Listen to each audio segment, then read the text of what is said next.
Quero convidar você a abrir a sua Bíblia em 2 Timóteo, 2 Timóteo capítulo 2, versículo 13. 2 Timóteo 2, 13. Eu vou ler na atualizada e você pode usar o celular, usar a sua Bíblia também. Mesmo que a gente coloque o texto, eu acho que é muito importante que você também siga, porque às vezes eu estou lendo um versículo um pouco antes, um pouco depois, ou faço algum comentário no texto, e ajuda você a poder entender aqui o que a gente vai ver juntos, tá bom? Então, 2 Timóteo, capítulo 2, versículo 13, diz assim: Se somos infiéis, ele permanece fiel, pois de maneira nenhuma pode negar-se a si mesmo.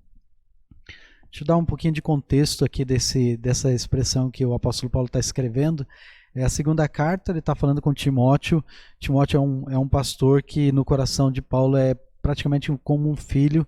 Ele chama ele de amado Timóteo no começo da carta. Tem um relacionamento muito forte entre os dois, desde o treinamento de Timóteo.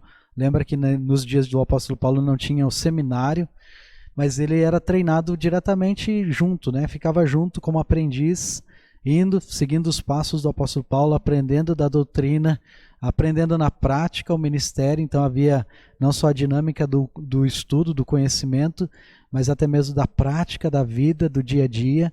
E agora Timóteo está numa igreja e o apóstolo Paulo escreve para ele, e ele começa já no capítulo 2, versículo 1, ele exorta Timóteo: fica firme, fortifica-te na graça que está em Cristo Jesus. E o apóstolo Paulo começa a dar vários exemplos, ele dá vários estímulos para ele ficar firme na luta da fé. E aí ele fala sobre ele ser como um professor para ensinar testemunhas, transmitir para homens fiéis o conhecimento, instruir outras pessoas. No versículo 3 ele fala sobre ser um bom soldado, participando dos sofrimentos de Cristo. No versículo seguinte, ele vai falar ali no versículo 5, para ser como um atleta, dedicado, disciplinado. Versículo 6, ele fala sobre como um lavrador, que vai plantando, vai colhendo os frutos. Todos esses exemplos, comparados não somente à luta, mas também àquela firmeza diante das dificuldades, dos sofrimentos. E o apóstolo Paulo chega para o versículo 13, e ele dá um estímulo final, um desafio final. Por isso ele chega para Timóteo para ajudar ele a entender uma coisa bem importante. E nesse versículo, ele descreve uma forma bem radical de viver. É um modo completamente diferente. Semana passada eu falei sobre coisas que são naturais para nós e coisas que não são naturais. E esse aqui é um daqueles desafios que não é natural para nós, que a gente precisa da intervenção de Deus. A gente vive num mundo que as pessoas têm expressado, né, têm se expressado a maneira de encarar a vida, maneira de enfrentar situações com algumas frases. Eu anotei algumas delas aqui. Por exemplo, minha vida, minhas regras. Já ouviu essa expressão? Outra expressão é: minha vida está sobre meus ombros. Ou seja, eu que tenho que tomar frente, eu que tenho que ser responsável, eu que tenho que resolver. Então a vida está sobre meus ombros. Outra expressão: eu tenho que fazer acontecer ou a vida para. Pastor, você não sabe, eu tenho que fazer acontecer. Depende de mim ou a vida para. Outra expressão: não tem outras pessoas para culpar a não ser você mesmo. Ou seja, não dá para culpar os outros. Eu preciso vestir a camisa, preciso assumir a minha responsabilidade. E qual é o que as pessoas estão dizendo quando falam essa frase? Qual é o que está envolvido nisso? Em outras palavras, as pessoas estão dizendo que elas são as donas do destino delas. Elas estão dizendo que, eu sou o senhor do meu próprio destino, é eu que tenho que resolver, é eu que tenho que fazer acontecer. Não posso depender de ninguém, de nenhuma outra situação. Então a ideia é que as pessoas têm é que elas só podem depender delas mesmas. Ou seja, elas têm que seguir seus próprios instintos, depender das suas próprias forças, seus próprios recursos, a sabedoria que ela adquiriu através dos anos, aquela habilidade de perceber, de antecipar o que vai vir. Elas dependem do seu próprio caráter, da sua maturidade, ou seja, dos seus próprios recursos. E eu acho que isso é um modo terrível de viver, de encarar a vida, porque a perspectiva é você contra o mundo. Você tem que enfrentar todo mundo. Acho que até tinha um programa alguns anos atrás que era um contra todos, né? Todas as pessoas contra aquele adversário do programa que estava lá para responder as perguntas. Você já se sentiu assim? Você contra todos? Tenho diversas contas para pagar, tenho diversas questões para resolver, problemas de saúde na família, dificuldades de várias formas, e aí você para e pensa, olha, depende só de mim, eu tenho que conseguir resolver isso. A vida está sobre meus ombros. Mas sabe o que acontece? Quando você chega num versículo como esse, que o apóstolo Paulo está explicando para Timóteo, que embora ele tinha que vestir a camisa, enfrentar a luta, se fortalecer na fé, ele não podia esquecer de uma coisa bem importante. Quando você se torna parte da família de Deus, isso vira de ponta cabeça. Deus, ele é surpreendente. Deus, ele não apenas perdoa os nossos pecados, que é uma coisa incrível e surpreendente. Ele não somente nos garante um lugar para a gente viver na eternidade, que são coisas extremamente importantes, mas mais do que tudo, ele traz uma nova e radical forma de viver. Nessa forma de viver, eu não estou falando aqui de se submeter a um código moral de Deus, não é simplesmente olhar para a Bíblia e ver ela como um livro de regras, o que eu devo fazer e o que eu não devo fazer. É isso que Paulo está chegando para o coração de Timóteo. Ele está dizendo para Timóteo, Timóteo, o ministério não é só coisas que você tem que fazer ou não fazer.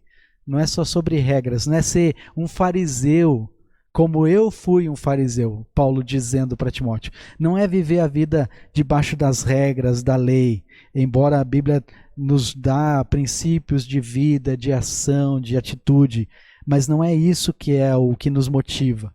Não, o que Paulo está querendo mostrar aqui? Ele está dizendo que Deus, a nossa fidelidade, ela é uma resposta em amor a um Deus que já é fiel conosco. Deu para entender? A vida não é eu contra todos. A vida é Deus me capacitando e me fortalecendo para viver cada um dos dias que eu vou viver. Então, sabe a sabedoria que você tanto precisa?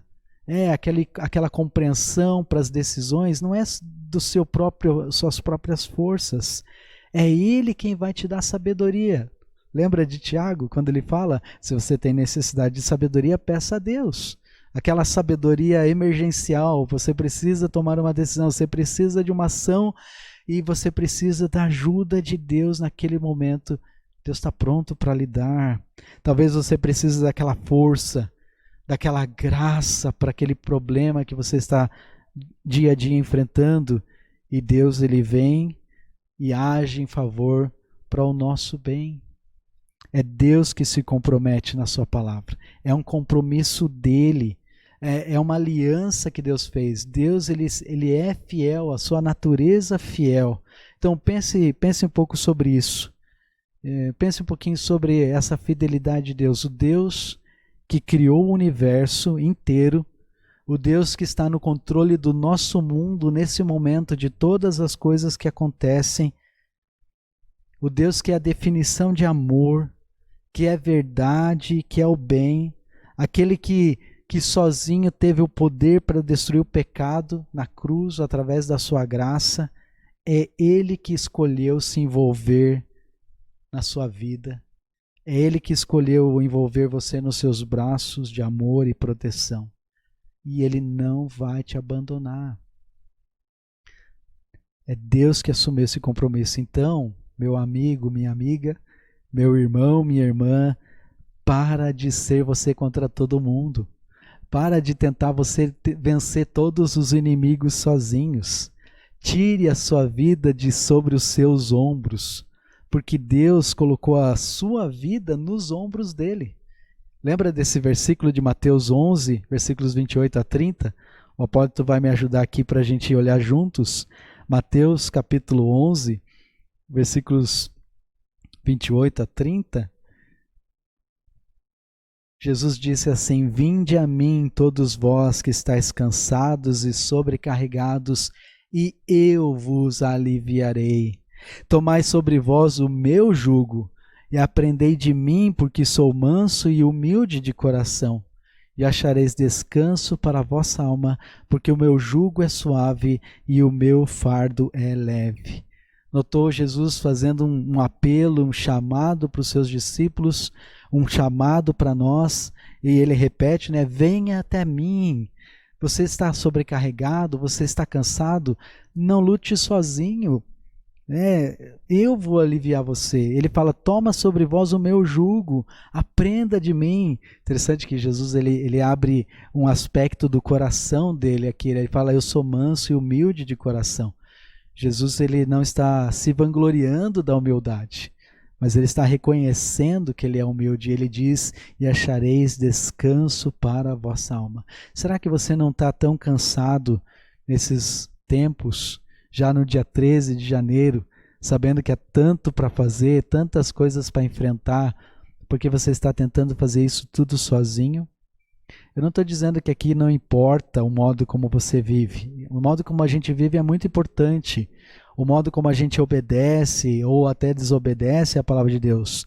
Mas o que eu estou querendo dizer é que significa que a sua segurança, aquela certeza, não se baseia na sua fidelidade, mas na fidelidade de Deus. Não é nos seus próprios recursos, não é na sua própria capacidade, mas porque Deus é fiel. Ele é confiável, mesmo que às vezes nós não sejamos, ainda que nós viemos a falhar. Deus ele vai fazer o que é certo, ele sempre vai fazer o que é melhor, mesmo quando você não faz. Ele é fiel para perdoar você quando em graça você entende o quão infiel você tem sido e chega até ele e reconhece a sua fraqueza, a sua deficiência e pede dele a intervenção. Voltando para o nosso texto, se somos infiéis, ele permanece fiel. Quando nós falhamos, ele nunca falha, pois de maneira nenhuma pode negar-se a si mesmo. Deus ele nunca vai falhar. Se eu pudesse reescrever as palavras do apóstolo Paulo, se eu fosse fazer uma paráfrase, né, como dizer esse mesmo versículo nas minhas palavras, se eu fosse dar a minha versão atualizada desse versículo, eu escreveria da seguinte forma: Deus, ele permanece fiel mesmo quando nós não somos, porque a sua fidelidade descansa no que ele é e não no que nós fazemos. Deu para entender? Dá para dizer um amém aonde você está, na sua casa, junto com a sua família? Esse é o Deus que Paulo queria que Timóteo entendesse e relembrasse e visse não só naquilo que Paulo viveu, mas no ministério que ele ia desenvolver com essas pessoas. Lembrando que mesmo no seu esforço, mesmo na sua dedicação, ainda nós precisamos depender, finalmente, investir nossa vida na fidelidade. Precisamos reconhecer que nós respondemos a Deus em amor, não porque nós somos fiéis, mas porque Ele é fiel. Eu realmente não sei quanto a você, mas para mim essa é uma verdade que me dá grande motivação para continuar. Dia após dia, para lembrar que ainda quando eu fale, ainda quando eu há minhas limitações, ainda quando há minhas dúvidas, minhas incertezas, meus temores, Paulo chama Timóteo para investir naquilo que nunca vai perecer. Então, irmão, seja fiel. Mesmo quando você falhar, volta e investe na fidelidade. Investe na fidelidade, porque Deus é fiel e isso nunca vai passar. Sempre vai ter benefícios de viver uma vida que investe naquilo que tem valor eterno, porque Deus é fiel. Vale a pena você ser fiel. Vale a pena confiar nesse Deus que nós temos e obedecer Ele naquilo que lhe agrada. Vamos orar. Senhor, o Senhor conhece nossas debilidades, nossas fraquezas. Às vezes a gente acha que depende da gente poder resolver as situações, mas a sua palavra nos lembra que nós precisamos da sua força, nós precisamos da sua graça, nós precisamos aprender a depender do Senhor. Nos perdoa, Deus, quando nós achamos que depende da gente para resolver todas as coisas, mas a gente tem o Senhor pronto para intervir, tem todo o seu poder, toda a sua graça, toda a sua bondade, Nos ajuda, Deus, a reconhecer mais a sua grandeza e que realmente nós somos pequenos, sim, nós somos limitados, sim, nós somos falhos, nós temos temores, nós temos angústias, nós temos preocupações e às vezes a gente vive tão sozinho, às vezes a gente vive tão pensando que depende só dos nossos próprios recursos e a gente não desfruta de descansar nos seus braços. A gente esquece de voltar até o Senhor e tomar o seu jugo e descansar, ó Deus, no seu cuidado, na sua proteção, na sua intervenção. E isso não há pecado nenhum, isso não é nada de mal nisso, muito pelo contrário, é algo que renova nosso coração. Então nos ajuda, Deus, a poder nos aproximar do Senhor e colocar a nossa vida no lugar certo. E desfrutar, ó Deus, desse relacionamento tão grandioso, em que o Senhor já declarou que o Senhor vai permanecer fiel, ainda que nós falhemos. O Senhor vai permanecer conosco, nos desafiando, trabalhando em nós, nos conduzindo para ser mais parecido com seu Filho Jesus. É por isso que te agradecemos, em nome de Cristo. Amém.